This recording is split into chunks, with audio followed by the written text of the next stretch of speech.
Every time you borrow money from a bank, whether it is a mortgage loan or a credit card charge, the money given to you is not only counterfeit, it is an illegitimate form of consideration, and hence voids the contract to repay, for the bank never had the money as property to begin with. Unfortunately, such legal realizations are suppressed and ignored, and the game of perpetual wealth transfer and perpetual debt continues. So what is a central bank? A central bank is an institution that produces the currency of an entire nation. Based on historical precedent, two specific powers are inherent in central banking practice: the control of interest rates and the control of the money supply, or inflation. The central bank does not simply supply a government's economy with money, it loans it to them at interest. Then, through the use of increasing and decreasing the supply of money, the central bank regulates the value of the currency being issued. It is critical to understand that the entire structure of this system can only produce one thing in the long run: debt. It doesn't take a lot of ingenuity to figure this scam out. For every single dollar produced by the central bank is loaned at interest. That means every single dollar produced is actually the dollar plus a certain percent of debt based on that dollar. And since the central bank has the monopoly over the production of the currency for the entire country, and they loan each dollar out with immediate debt attached to it, where does the money to pay for the debt come from? It can only come from the central bank again, which means the central bank has to perpetually increase its money supply to temporarily cover the outstanding debt created, which in turn, since that new money is loaned out at interest as well, creates even more debt. The end result of this system without fail is slavery, for it is impossible for the government and thus the public to ever come out of the self-generating debt. The founding fathers of this country were well aware of this.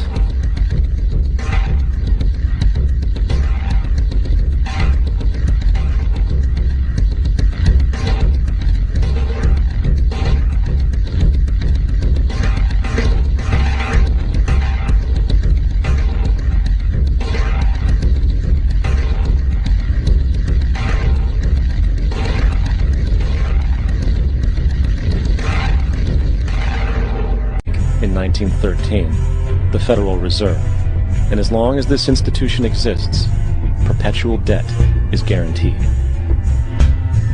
Now, so far we have discussed the reality that money is created out of debt through loans.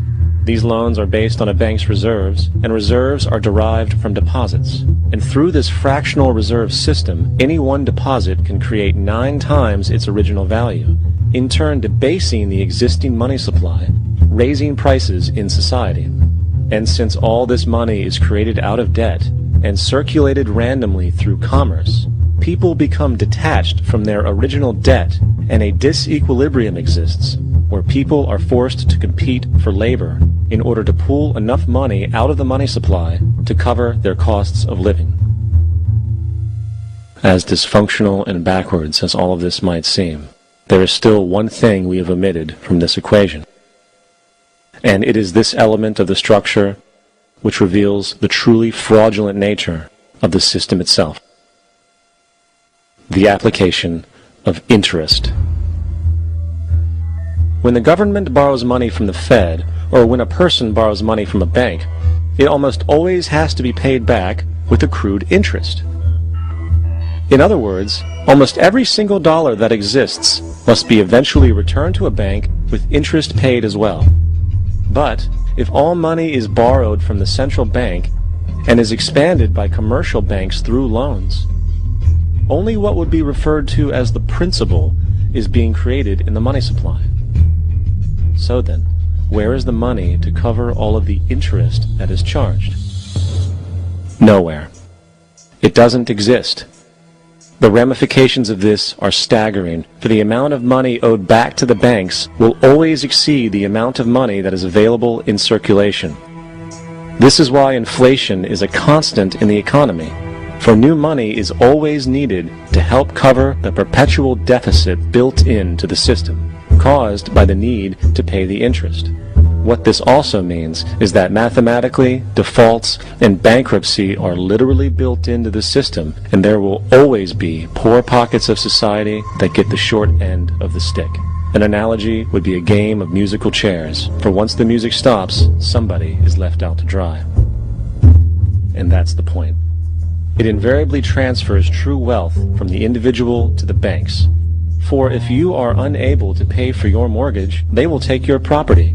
This is particularly enraging when you realize that not only is such a default inevitable due to the fractional reserve practice, but also because of the fact that the money that the bank loaned to you didn't even legally exist in the fractional reserve policy perpetrated by the Federal Reserve, which has spread in practice to the great majority of banks in the world, is, in fact, a system of modern slavery. Think about it. Money is created out of debt. And what do people do when they are in debt? They submit to employment to pay it off. But if money can only be created out of loans, how can society ever be debt-free? It can't. And that's the point. And it is the fear of losing assets coupled with the struggle to keep up with the perpetual debt and inflation inherent in the system, compounded by the inescapable scarcity within the money supply itself, created by the interest that can never be repaid, that keeps the wage slave in line, running on the hamster wheel with millions of others, in effect powering an empire that truly benefits only the elite at the top of the pyramid. For, at the end of the day, who are you really working for? The banks. Money is created in a bank and invariably ends up in a bank. They are the true masters, along with the corporations and governments they support. Physical slavery requires people to be housed and fed. Economic slavery requires people to feed and house themselves. It is one of the most ingenious scams for social manipulation ever created, and at its core, it is an invisible war against the population. Debt is the weapon used to conquer and enslave societies, and interest is its prime ammunition. And as the majority walks around oblivious to this reality, the banks, in collusion with governments and corporations, continue to perfect and expand their tactics of economic warfare, spawning new bases, such as the World Bank and International Monetary Fund, while also inventing a new type of soldier, the birth of the economic hitman.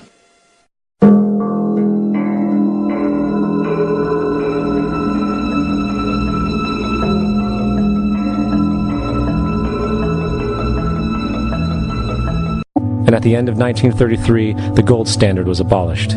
If you look at a dollar bill from before 1933, it says it is redeemable in gold. You look at a dollar bill today, it says it is legal tender, which means it is backed by absolutely nothing.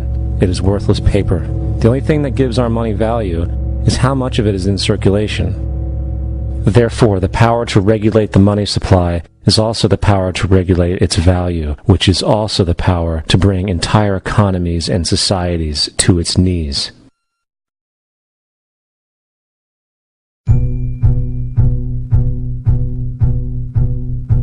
It's important to clearly understand the Federal Reserve is a private corporation. It is about as Federal as Federal Express.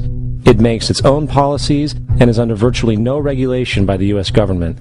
It is a private bank that loans all the currency at interest to the government, completely consistent with the fraudulent central banking model that the country sought to escape from when it declared independence in the American Revolutionary